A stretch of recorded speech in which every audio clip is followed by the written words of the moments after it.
Here's my version of the Kurabiye cookies that my nene taught me how to make.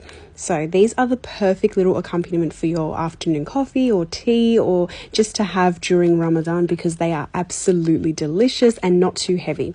So this recipe is super simple. All you're going to do is add in some icing sugar, corn flour and some plain flour, and whisk that all together and get your drying mixture ready. You're going to add some softened butter to a stand mixer, or you can also just do this by hand. It works perfectly fine. And this is the secret ingredient, the vanilla sugar. This just makes all the difference. Trust me, you cannot leave this ingredient out. You're going to make sure that you cream that together until it's nice and creamy and fluffy, and then you're going to add the flour mixture in about 1 cup at a time. I'd say you end up with about 3 cups. So do that nice and slowly so that the flour doesn't give you a flour facial.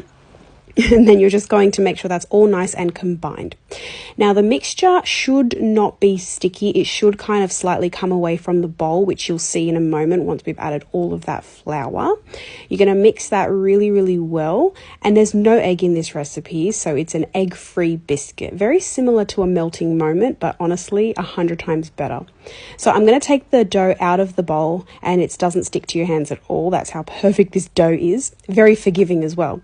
Now you can shape these in any way that you like. I'm actually going to just cut mine into little squares just because I want them to be, smaller, and I don't know, they're just like really cute like this. Anyway, I'm just going to trim up the edges, and just so it's nice and straight, and then I'm just going to chop it into little squares. You can also, traditionally, we shape these into a moon shape, which I'm also going to show you guys, but you can do whatever you like. I love the little moon shape, actually. I think it's very traditional to have these at weddings, and I remember being a kid and always being like, when are we going to get the Kurabiye cookies? They always come packaged in like a little cellophane little packaging, and I just love them so much. I cannot get enough of them, and trust me, once you have one, you're going to want to have another and another.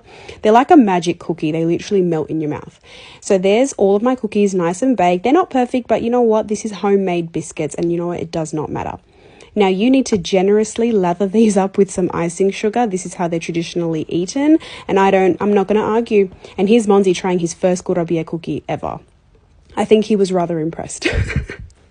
Try them out and let me know how you go.